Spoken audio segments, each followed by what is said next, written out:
Hello everybody, very welcome to UGC NET under 24/7। आज के इस सेशन में हम बात करने वाले हैं कि अपने एग्जामिनेशन में यानी यूजीसी नेट जून 2024 में आपको कितने मार्क्स लाने ज़रूरी है ताकि आप एक सेफ स्कोर की कैटेगरी में आ जाएं, ताकि आपका नेट और जेआरएफ क्वालिफाई हो जाए। ये सेशन इसलिए है क्योंकि ये मोस्ट आस्क्ड टॉपिक है ऑफ ऑल आवर स्टूडेंट्स जो अभी जून में अपीयर होने वाले हैं कि मैम हम पेपर 1 में कितने मार्क्स लेकर के आए, हम पेपर 2 के अंदर कितने मार्क्स लेकर के आए, ओवरऑल नेट में कितने मार्क्स ज़रूरी हैं। और मैं ये चीज़ बताते बताते जो है वो ऐसे थक चुकी हूँ कि क्या होना चाहिए सेफ स्कोर, या क्या आपको कैसे प्रैक्टिस करनी चाहिए, या आपको कितने मार्क्स को जो है वो अपने दिमाग में केटर करके आगे चलना चाहिए। तो आइए मैंने ये सोचा कि एक अच्छा सा सेशन बना देते हैं जिससे सभी स्टूडेंट्स की एक क्वेरी एड्रेस हो जाएगी। ठीक है, देखिए सबसे पहले तो मैं आपको ये बताऊं कि एनटीए का जो मार्किंग स्कीम है वो कैसा है। अगर हम बात करें एनटीए के मार्किंग स्कीम के बारे में, तो आपको पता है कि हर आपको करेक्ट आंसर पे 2 मार्क्स मिलते हैं। ठीक है, और आपको कोई भी नेगेटिव मार्किंग जो है वो नहीं है एग्जामिनेशन में। आपके पास जो टोटल क्वेश्चंस आते हैं वो 50 क्वेश्चंस आते हैं पेपर 1 में, और आपके पास 100 क्वेश्चंस होते हैं पेपर 2 में, which is total equal to 300 marks. ठीक है, अब इस 300 मार्क्स के पैमाने पे आपको कितने नंबर चाहिए ताकि आपका नेट और जेआरएफ हो जाए। अभी इस बार एक चीज जो एक क्वेश्चन मार्क बनी हुई है वो है हमारे पास पीएचडी, राइट। एनटीए की तरफ से हमारे पास अभी ये कोई नोटिफिकेशन नहीं आया है कि वो 3 तरह के कट ऑफ निकालेंगे, या उसमें ही वो किसी कैंडिडेट को हो सकता है कह दे कि नहीं भाई ये नेट और जेआरएफ का कट ऑफ है और आपका कट और आप जो है वो पीएचडी के लिए एलिजिबल हो बस। तो बेसिकली अगर हम देखें अभी इस बार जो चेंजेस हुए हैं उस हिसाब से अगर हम देखें तो वी हैव 3 कैटेगरीज, राइट। अब ये 3 कैटेगरीज क्या हैं? हमारे पास नेट की कैटेगरी है, हमारे पास नेट प्लस जेआरएफ की कैटेगरी है, एंड हमारे पास ओनली पीएचडी की कैटेगरी है। ठीक है, आपके पास नेट हो जाता है तो आप असिस्टेंट प्रोफेसर के लिए एलिजिबल हैं और आप पीएचडी के लिए एलिजिबल हैं, बट आपको कोई भी स्कॉलरशिप नहीं मिलेगी क्योंकि आपने जेआरएफ नहीं क्वालिफाई किया है, तो no scholarship. NET plus JRF है अगर आपका, इस वाली कैटेगरी में आप आ रहे हैं तो आप असिस्टेंट प्रोफेसर के लिए बिल्कुल एलिजिबल हैं, पीएचडी के लिए आप बिल्कुल एलिजिबल हैं, एंड साथ ही साथ आपको स्कॉलरशिप भी मिलेगी यहाँ पर। ठीक है, third up is your only PhD. Only PhD का मतलब ये हुआ कि ना आप असिस्टेंट प्रोफेसर के लिए अप्लाई कर सकते हैं, ना आप स्कॉलरशिप के लिए अप्लाई कर सकते हैं, लेकिन अगर आप अपने पैसे से खुद से फंड करके पीएचडी करना चाहते हैं तो आपके लिए पीएचडी के लिए यस है। दैट मीन्स नाउ नेट का जो पूरा पेपर है, जो पूरा सिनेरियो है, ये पीएचडी वालों के जो सिर्फ पीएचडी भी करना चाहते हैं उनके लिए भी this is very very important for them to qualify their examination.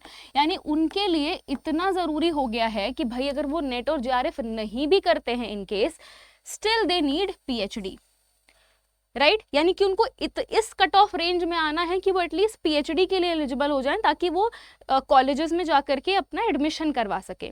ठीक है, तो नेट जेआरएफ तो आप चलिए ठीक है, अगर हम साइड में रख भी देते हैं तो अब इसका क्या करेंगे?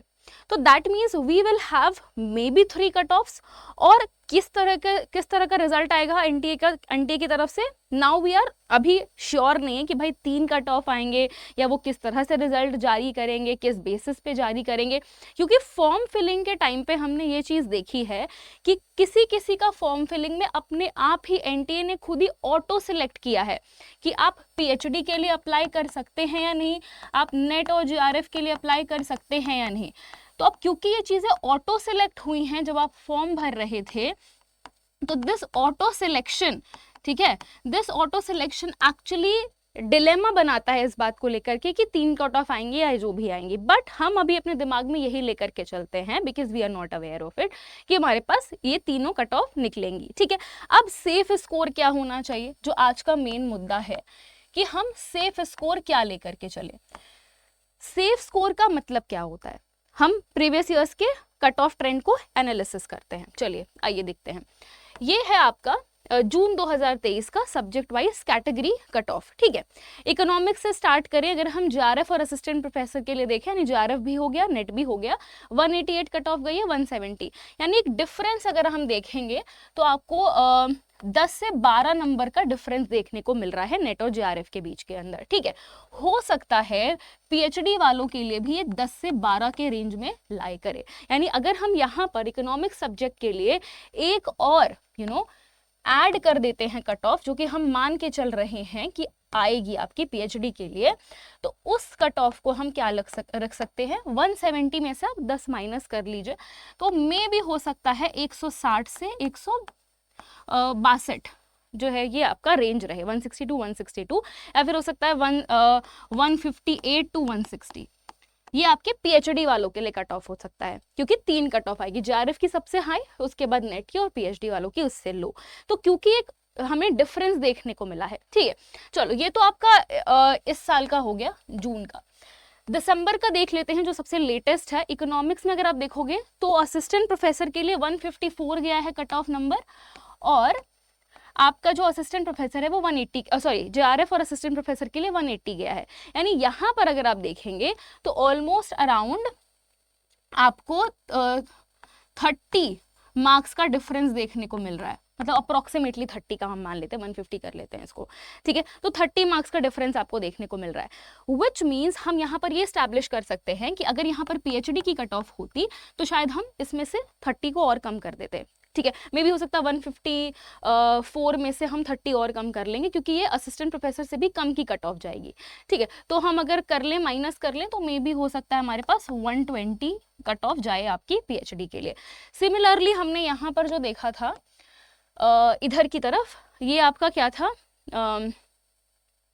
हाँ 188, 170 और 160 हमने देखा था, मतलब सबसे लो कट ऑफ आपकी पीएचडी की जाएगी। So we can establish from these things that अगर मान लीजिए आपकी कट ऑफ, क्योंकि वो जो कट ऑफ होती है वो बहुत सारे फैक्टर्स पर डिपेंड करती है, पेपर का लेवल कैसा था, बाकी बच्चों ने कैसा किया है, ठीक है, हमको कितने जेआरएफ और असिस्टेंट प्रोफेसर्स मिल रहे हैं उस स्कोर रेंज के अंदर, क्योंकि 1% आपका जेआरएफ होते हैं और टॉप 6% जो होते हैं वो आपके नेट कैटेगरी में आते हैं।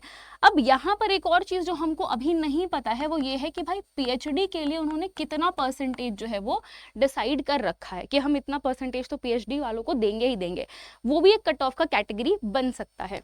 तो लेट्स सपोज आपके पास जेआरएफ है, जेआरएफ की कट ऑफ सबसे ज्यादा होगी, ठीक है, जेआरएफ की कट ऑफ आपकी सबसे ज्यादा होगी। उसके बाद आपका जो है वो असिस्टेंट प्रोफेसर के लिए, यानी कि जो आपका नेट वाला कट ऑफ है वो होगा, ठीक है, और सबसे लो कट ऑफ मान लीजिए आपके लिए पीएचडी की जाएगी, क्योंकि हम ओनली पीएचडी की बात कर रहे हैं। ठीक है, तो मान लीजिए जेआरएफ के लिए आपका आप मान के चलिएगा जेआरएफ के लिए कि हम 200 प्लस केटर करके चलें, सेफ स्कोर की बात कर रहे हैं, 190 से 200 के रेंज में हम चले। नेट के लिए हम 170 से 180 के रेंज में चल रहे हैं, और ओनली पीएचडी के लिए वी कैन से दैट हम 140 से 150, इससे नीचे तो हम क्या ही जाएंगे। ठीक है, तो ये आई थिंक आपके लिए एक सेफ स्कोर रहेगा। If you want to at least get your PhD you have to cater this particular number, ताकि आपके पास एक सेफ स्कोर रहे कि हाँ भाई हमको इतना तो करना ही करना है क्यूमुलेटिवली, पेपर 1 प्लस पेपर 2 मिला करके। ठीक है, तो this is what I believe कि आपका एक वो होना चाहिए 40। But also having said that, कोई भी ऐसा सेफ स्कोर या इस चीज़ पर मत जाइए आप। अगर आप अच्छा कर रहे हैं, अगर आप पढ़ाई कर रहे हैं, आप अपना बेस्ट शॉट दीजिए। मतलब आप ये समझ के चलिए कि आपको बेस्ट ऑफ बेस्ट करना है, आपको 200 प्लस लेकर ही आना है, आपको सेफ स्कोर और इन सब के चक्करों में पढ़ना ही नहीं है। What you have to actually do is that, आप अपने दिमाग को माइंड मेकअप कर लो कि 200 प्लस हम स्कोर करके चल रहे हैं, उस हिसाब से हम अपने पेपर 1 और पेपर 2 की तैयारी कर रहे हैं।